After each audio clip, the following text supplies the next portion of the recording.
Beneath the waves, in the crushing blackness of the deep, sailors whispered of a monster, a creature so vast its tentacles could strangle ships, so ancient it haunted nightmares long before science gave it a name. The Kraken. For hundreds of years, it was dismissed as myth, a drunken sailor's fantasy. But what if the legends were true? What if every story of ships vanishing without a trace, every terrified account of arms thicker than masts, was more than just a story? Imagine this. You're a sailor in 1702, battling a storm off the coast of Norway. The waves are mountains, the wind screams. And then you see it. Something massive coils beneath the surface.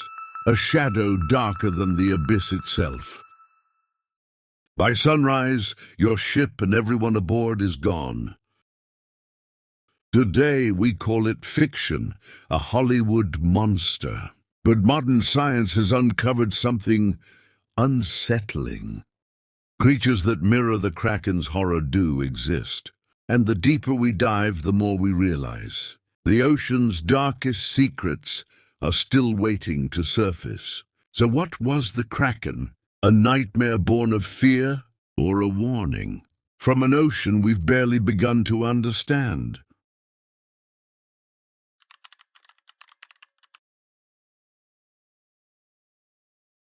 Long before science could explain the mysteries of the deep, humanity's imagination conjured monsters, and none were more feared or more famous than the Kraken. But where did this legend begin? To uncover its roots, we must travel back over 1,000 years to the icy fjords of Scandinavia. In the 13th century, Norse sagas spoke of a creature called the Hafgufa, a sea monster so enormous it could disguise itself as an island. Sailors who dared to land on its back would meet a gruesome end, dragged into the abyss when the beast awoke. The Hafgufa wasn't just a story, it was a warning, a way for Viking explorers to explain the unexplainable. Sudden whirlpools, ships vanishing without a trace, and the haunting sounds of the deep. By the 16th century, the Kraken had a new name and a new face. The Kraken had evolved from Viking lore into a scientific curiosity. In 1555, Swedish writer Olaus Magnus described a monstrous fish with sharp, long horns that could pull sailors from their ships. But the legend truly exploded in 1752, when a Danish bishop named Erik Pontoppidan published The Natural History of Norway. Pontoppidan didn't just write about the Kraken, he claimed to document it. He described it as a floating island the size of a mountain, with arms capable of crushing warships. He even blamed it for creating deadly whirlpools by diving beneath the waves. He even calculated its size, 1.5 miles in circumference. To put that in perspective, that's larger than some malls. But here's the twist. Pontoppidan wasn't a liar. He was a naturalist collecting accounts from terrified fishermen. To him, the Kraken wasn't a myth. It was a real, undocumented species. His book became a bestseller, spreading the Kraken's fame across Europe. Soon every sailor had a story. A Portuguese captain swore he'd seen a creature with eyes the size of dinner plates. Dutch whalers claimed their harpoons bounced off its rubbery skin. Pontoppidan's Kraken wasn't just a story, it was a hypothesis.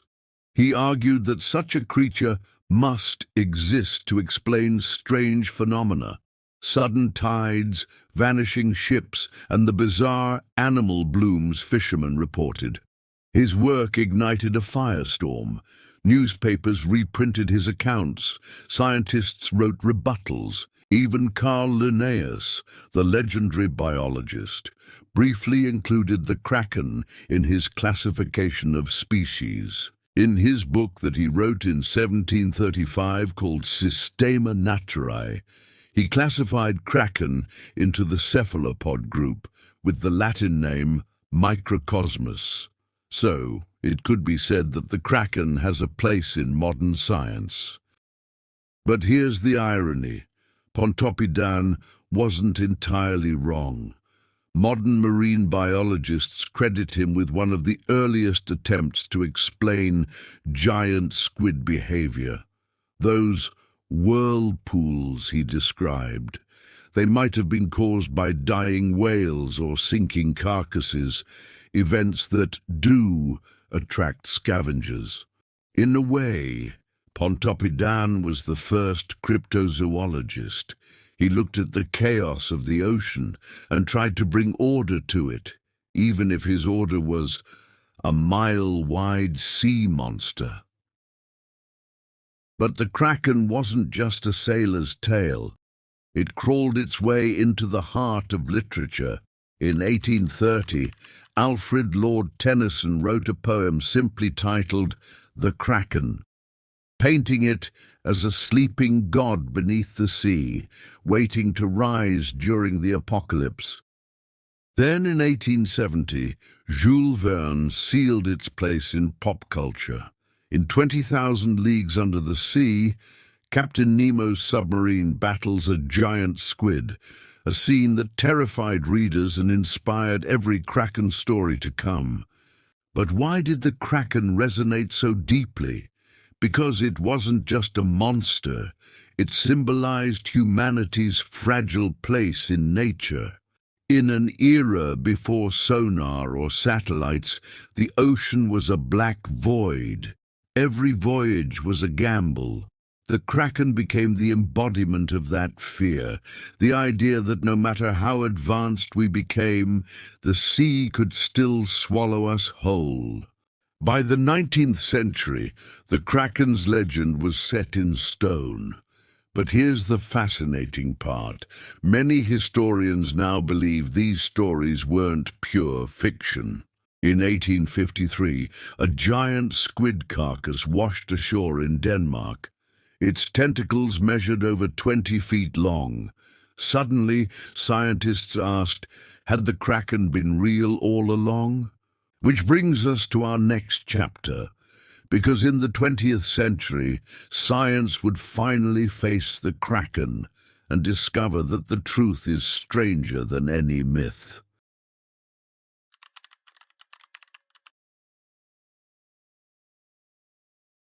For centuries, the Kraken was dismissed as pure fantasy until science began to unravel the truth.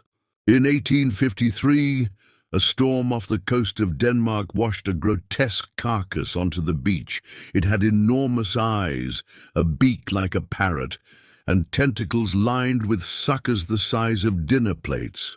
Fishermen called it a sea monk, but zoologist Japetus Steenstrup saw something else, the first scientific evidence of a giant squid. But still, this was no monster. This was Architeuthis dux, the giant squid. Suddenly, the Kraken wasn't just a myth, it was a misunderstanding. And the deeper scientists looked, the stranger the story became. In 1880, a tentacle fragment discovered in New Zealand was believed to belong to a giant squid measuring 59 feet in length, an extraordinary dimension that defies imagination. While the notion of a colossal squid sinking a ship might seem absurd today, medieval-era vessels were far smaller than modern ships. For instance, Columbus's flagship, the Pinta, stretched merely 59 feet long. A squid spanning 32 to 49 feet could easily overpower and sink a ship of this size, given its immense strength and tentacle reach. The giant squid, Architeuthis dux, is the close thing to a real-life Kraken. Let's break down why. Size: up to 43 feet long, the length of a school bus. Its eyes are as big as dinner plates, perfect for spotting prey in the abyss. Tentacles. Armed with serrated suckers that leave scars on sperm whales, their only natural predator. Behavior. Rarely seen alive, they're ambush hunters. Scientists believe they lurk motionless in the dark, striking with lightning speed. But here's the catch. Despite their size, giant squids are fragile. Their bodies are mostly water, and they disintegrate quickly when washed ashore. That's why, for over 150 years, all we had were corpses. Until 2004, when a team in Japan captured the first ever footage of a live giant squid. But the giant squid isn't the ocean's final secret.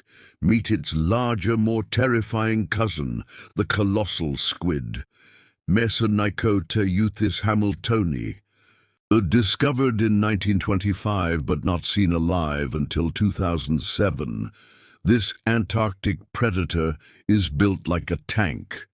Size, up to 46 feet long, with hooks on its tentacles, like something straight out of a horror movie. Eyes, the largest of any animal, over 1 foot wide, to detect faint bioluminescence in the dark. Behavior, it's the only squid known to hunt other large squid, including giants.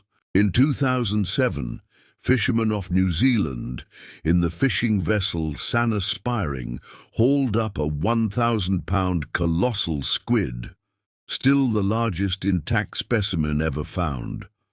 The ship was being recorded for a documentary about fishing in Antarctic waters at the time. I think the colossal squid stands out as being one of our premier specimens, because people love it, and it's partly about the wonder and the fact that even in 2016-17 we can still be discovering new things about such a ginormous animal. It really inspires us, the audience love it, and it's really one of my personal favourites here at Te Papa.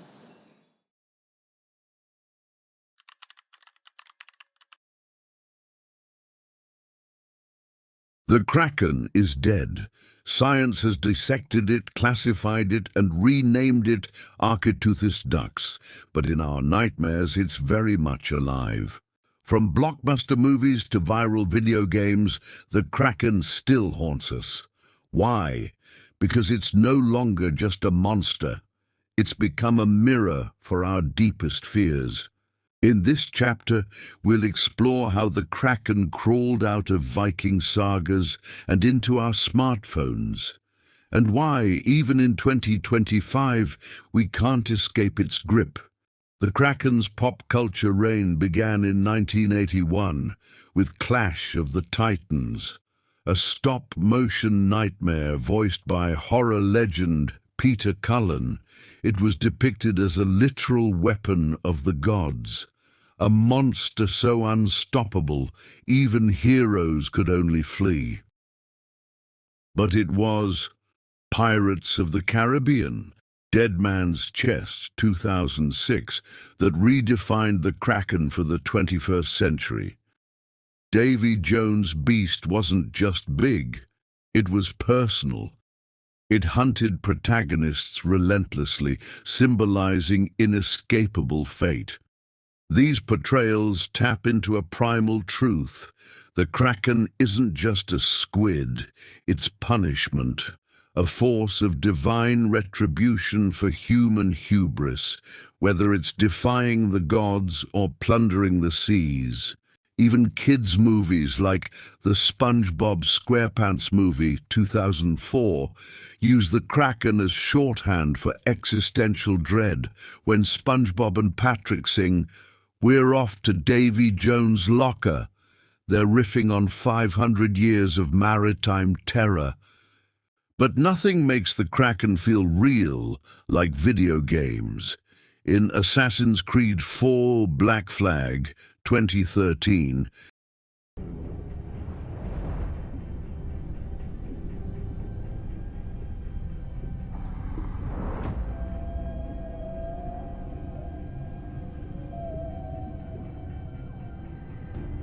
then there's Subnautica, 2018, which replaces tentacles with pure psychology.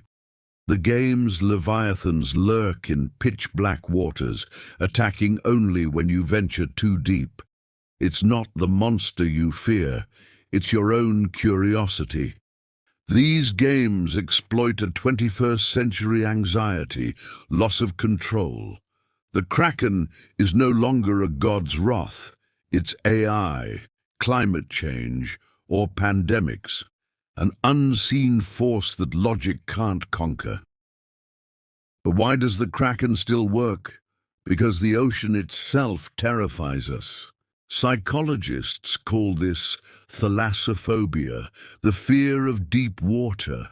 It's not just about monsters, it's the vastness, the darkness, the crushing pressure. Evolution hardwired us to fear what we can't see or control. The Kraken embodies this perfectly. It's not a vampire in your bedroom or a zombie on your street, it's elsewhere. A lurking alien threat in a realm humans were never meant to survive. Even the Kraken's design plays tricks on us. Its tentacles evoke snakes, spiders, and other evolutionary threats hardwired into our brains. Combine that with its sheer scale, and you've got a recipe for primal terror.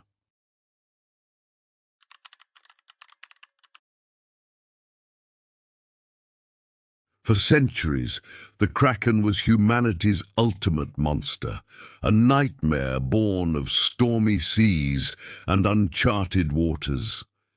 We've followed its journey from Viking sagas to Hollywood blockbusters, from drunken sailor tales to cutting-edge marine biology. But what have we learned? That the truth is far stranger than fiction. The Kraken isn't just a squid or a myth. It's a mirror, a reflection of our deepest fears and our insatiable curiosity. Science has stripped the Kraken of its supernatural terror, but not its power.